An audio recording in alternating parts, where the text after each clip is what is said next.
Hi friends, welcome to Sriyarsha cooking channel. నేను మీ సరిత. ఇవాళ మన రెసిపీ వచ్చి రత్నపూరితో కమ్మటి పోలేలు. శివరాత్రికి తెచ్చుకున్న రత్నపూరి గడ్డ చాలా మిగిలిపోయి ఉండొచ్చు కదా.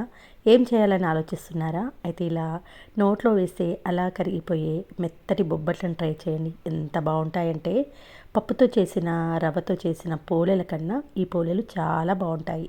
మా తెలంగాణ సైడు వీటిని పోలేలు అంటాము. కొన్ని ప్రాంతాలలో బొబ్బట్లు, భక్షాలని రకరకాలుగా పిలుస్తారు. చూడండి, రత్నపూరితో చేసిన పోలేలు ఎంత మెత్తగా సాఫ్ట్గా వచ్చాయో.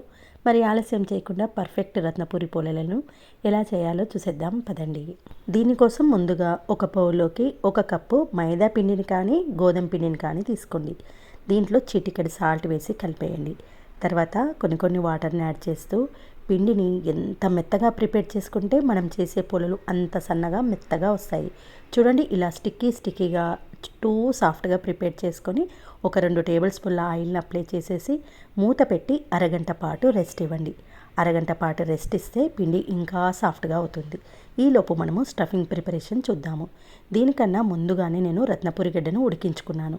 ఆల్రెడీ మన ఛానల్లో రత్నపూరి గడ్డను ఇంకా టేస్టీగా ఇంకా తీయగా వచ్చేటట్టు ఎలా ఉడికించుకోవాలో అప్లోడ్ చేశాను.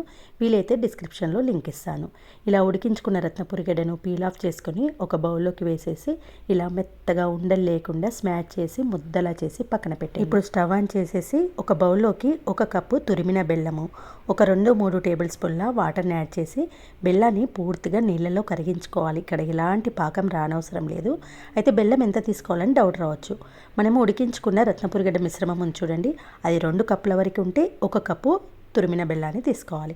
బెల్లం పూర్తిగా నీళ్ళల్లో కరిగిన తర్వాత వెంటనే స్టవ్ ఆఫ్ చేసేసి ఈ రత్నపూరి గడ్డ మిశ్రమంలో ఈ బెల్లం పాకాన్ని వేసేసి స్టవ్ పైన పెట్టి సిమ్లో పెట్టి అటు ఇటు కలుపుతూ 2 నిమిషాలు ఉడికించండి. 2 నిమిషాలు ఉడికిస్తే అప్పుడు బెల్లము రత్నపూరి గడ్డ పూర్తిగా కలిసిపోతుంది. చివరిలో 1 టేబుల్ స్పూన్ నెయ్యిని వేసేసి మళ్ళీ కలిపేసి స్టవ్ ఆఫ్ చేయండి. పూర్తిగా చల్లారిన తర్వాత చేతులకు నెయ్యిని అప్లై చేసుకుంటూ ఇలా మీకు కావాల్సిన సైజుల్లో బాల్స్లో చుట్టు పెట్టుకోండి. అరగంట పాటు నానబెట్టాం కదా, పిండి కూడా ఇంకా సాఫ్ట్గా అవుతుంది.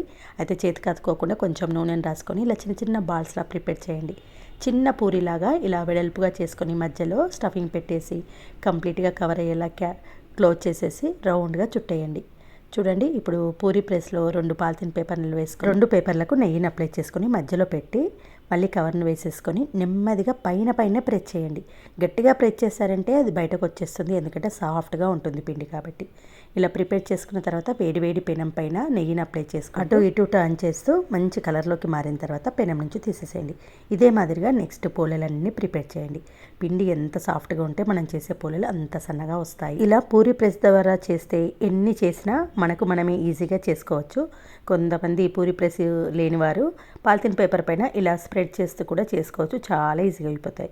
చూసారు కదండి, దూదులు లాంటి మెత్తటి రత్నపూరి పోలేలు రెడీ అయిపోయాయి. ఈ పోలేలను మీ ఇంటికి వచ్చిన గెస్ట్లకు పెడితే దేనితో చేశారని ప్రతి ఒక్కరు అడుగుతారు. పప్పు పోలేల కన్నా చాలా బాగుంటాయి. టేస్ట్ బాగుంటుంది, హెల్త్కు ఇంకా మంచిది. ఇంత మెత్తగా ఇంత పర్ఫెక్ట్గా రావాలంటే నేను చెప్పిన టిప్స్, మెజర్మెంట్స్ మీరు కూడా కరెక్ట్గా ఫాలో అయ్యి ఒక్కసారి ట్రై చేయండి. ఎంత బాగున్నాయో మీ ఇంట్లో వాళ్ళందరూ అనాల్సిందే. ఓకే ఫ్రెండ్స్, మరి నేను చూపించిన ఈ రత్నపూరి పోలేలు మీ అందరికీ నచ్చితే వీడియో చూసిన వెంటనే ఒక లైక్ చేసి మీ ఫ్రెండ్స్తో, రిలేటివ్స్తో షేర్ చేయండి. నా ఛానల్ని ఫస్ట్ టైం చూస్తే please subscribe my channel. Okay friends, మరొక మంచి వీడియోతో మళ్ళీ కలుద్దాం. Thanks for watching.